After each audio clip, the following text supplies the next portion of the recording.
How's it going, guys? Cameron here, Canadian Gamer, coming at you with another video. Now, a few things I wanted to talk about here. Haven't had a lot of time to game or post any videos over the last couple of days. Doing some renovations in the house here. Maybe I'll post a video shortly showing you what I've been up to. But I did have a few things I wanted to talk about today. And actually, one of the projects I have here, I haven't gotten to it yet. Hopefully, I'm going to get to this tomorrow. So on the Nintendo Wii U, again, I got my console used from a buddy. His brother was going through a divorce at the time, getting rid of a lot of the kids' belongings that were within the house, and he gave me this Wii U, and I've had it in my collection here for a while. So as you can see here, definitely a design flaw of the Wii U. If you're thinking about getting one of these, I would say steer clear of the white console, because what happens is the thumbsticks over time they get faded, they get yellow, and so does a lot of the other parts that make up the console. The little I guess you would call it rubberized. I guess this is when you place it down. I don't know, but some of the pieces on the back are going yellow as well as the little stylus. So yeah, stay away from the white Wii U if you can get a black one, ideally. So what I was able to do here, I ordered this from, I think it was China.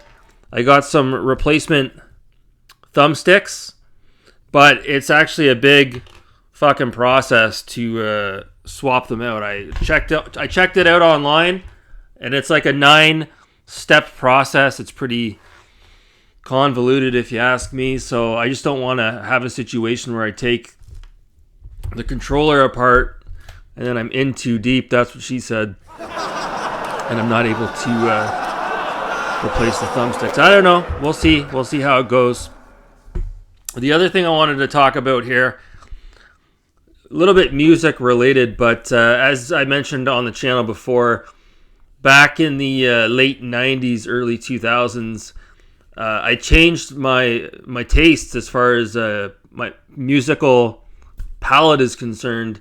So just a bit of a backstory. I grew up in a household where, my family, we grew up on classic rock. So we were listening to the Beatles, Pink Floyd, Led Zeppelin, Journey, Rush, etc.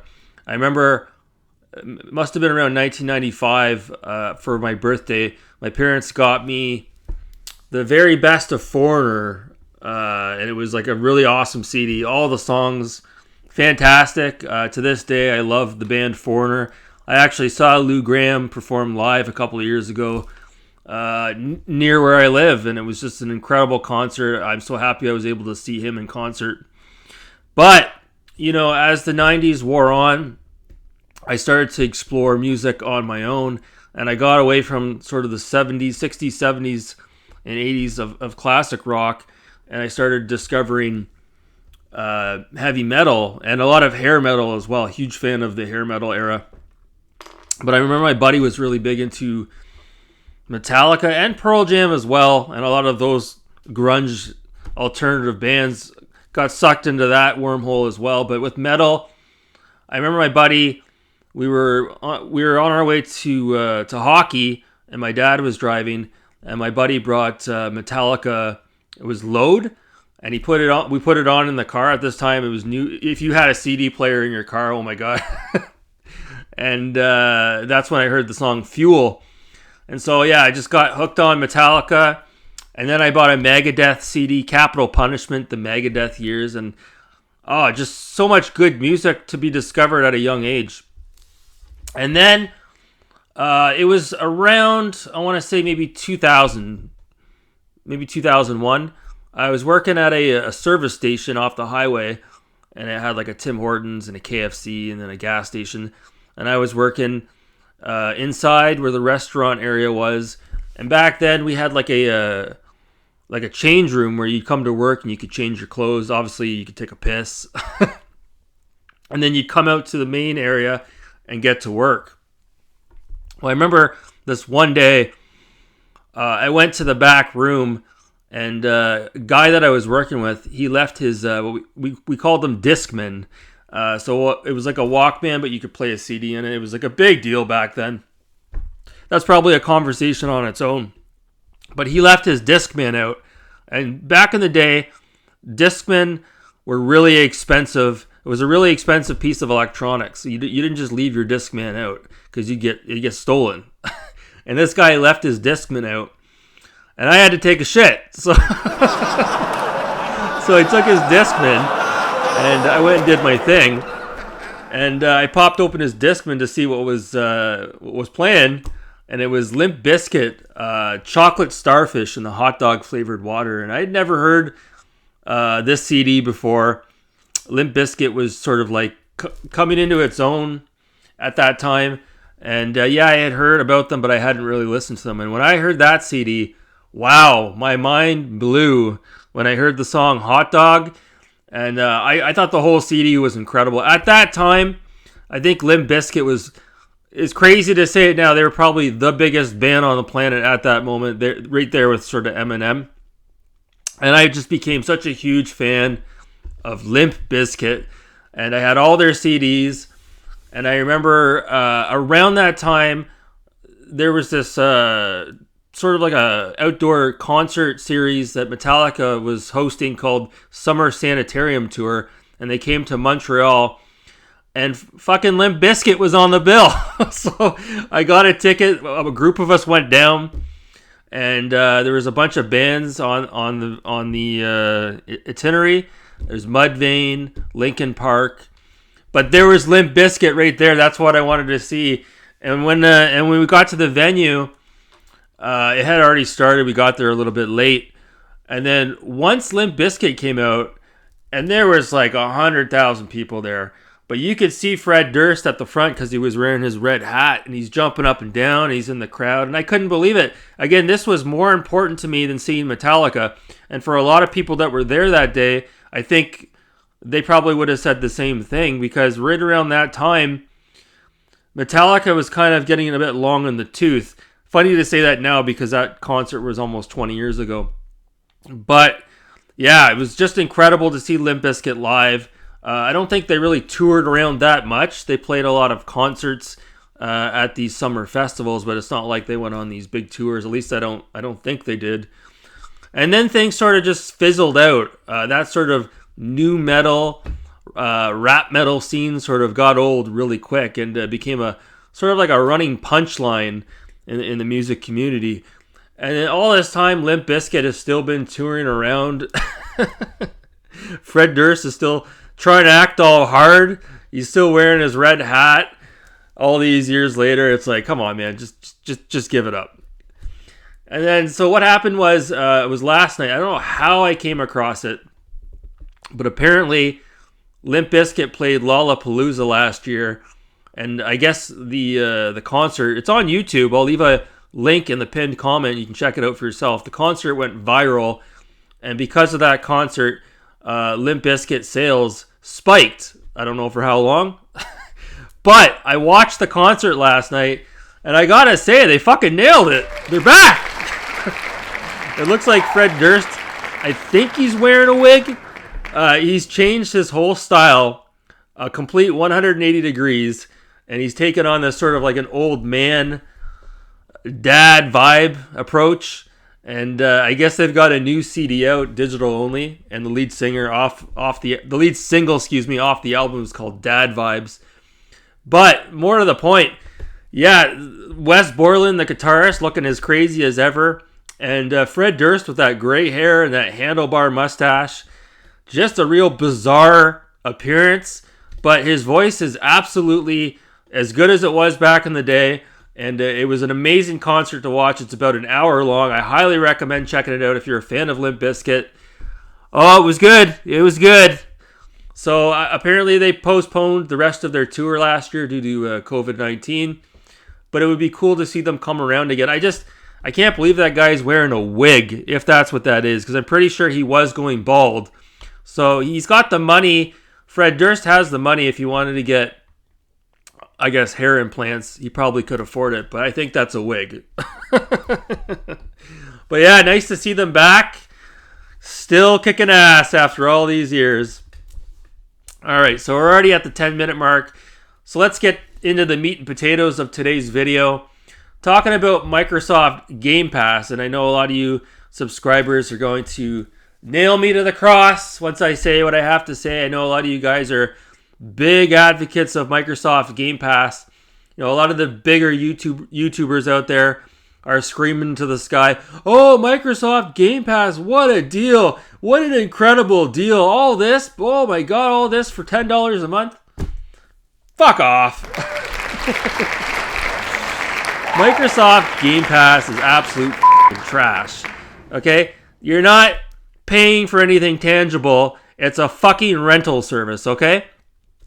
Now, I have Netflix, and Netflix is no better. 99.9% of the fucking content on Netflix is absolute fucking garbage. I'm sorry, it is. More to the point, that type of media on Netflix is different than a video game. A lot of times you can, especially with newer movies, it's a one and done. You watch it and you get on with your life. It's not like the older movies, like you see back here, where you'll revisit them time and time again. That is, if you have a physical copy like this VHS I have back here. But with Netflix, you see something on there that piques your interest. Maybe you watch a movie that you really like, and then you log back on 3 weeks later and the goddamn movie's gone. Well, you think Microsoft Game Pass is going to be any different? You're going to log on there a year from now, and sure, maybe there will still be a lot of games on there that are on there today, but I'm sure a lot of them won't be. I'm sure eventually Halo Infinite will disappear. I'm sure a lot of the titles on there are indie garbage, just like on Netflix. And I guess it's $10 a month for Microsoft Game Pass in the US. I think in Canada it's closer to $14, $15 a month. So look at that from a yearly perspective. I could probably buy a bunch of used games for my Xbox and own them physically and pay about the same amount as what a yearly subscription is to Game Pass. So yeah, I think it's a fucking ripoff. It's a rental service. I'm not a huge advocate of filling up your hard drive full of these digital games and then having to delete them to fit more stuff onto your hard drive. Sorry about that, my camera died. So where were we? So yeah, getting back to Game Pass, there's no ownership involved. It's like you're leasing a vehicle, you're making payments on something you're never gonna fucking own. And I'm not a firm believer in that. Let's see, you got Game Pass for, 5 years. What did that cost you over those 5 years? Over $500. Now we know eventually, like everything else, like Netflix, Game Pass subscription, monthly subscriptions, yearly subscriptions will continue to go up in price. So, let's say, just throwing it out there hypothetically, I'm even using US prices here. Let's say you have Game Pass for 5 years and that's over $500 at that point. Use your fucking head, folks. Use your head. Over that entire time span, with just about $500, you could have bought probably a good stack of games. You could have had some physical games in your fucking collection. Stop supporting these digital services, for God's sakes. It's like, I think, was it Alana Pierce? Is that how you say her name? I think she put out a video talking about how Game Pass was such an awesome deal. Get the fuck out of here. How much did Microsoft pay you to say that? These services are terrible. Like I said, Netflix, I have a subscription, but I don't even use it. I can't remember the last time I logged into it. I share it with my mother. She watches it way more than I do. But as far as watching movies is concerned, you guys can't see it, but I have a shelf full of VHS back here. And I think I spend more time rewatching all those VHS vintage tapes that I have over anything that's on Netflix. Because guess what? All of those movies on the shelf were hand chosen by me because I love every single VHS on the shelf. And guess how many of those are on Netflix? 0. So if I got Game Pass, I could only fucking imagine how many games would pique my interest. 0. I'd go on there and there'd be Halo Infinite maybe. Maybe I would try that. But what's the fucking point? I can just go out and fucking buy it. I can go on the classifieds and probably pick it up for 30, 40 bucks right now. And I can resell it. Holy fuck. Why wouldn't you want to have a physical copy? What the fuck is wrong with you people? It's just going to get worse too. Because now Sony's getting involved with their version of Game Pass. And eventually Nintendo's going to do it as well. And there won't be any more physical games, so what am I even saying? What is this old fart even talking about? So that's going to do it for me.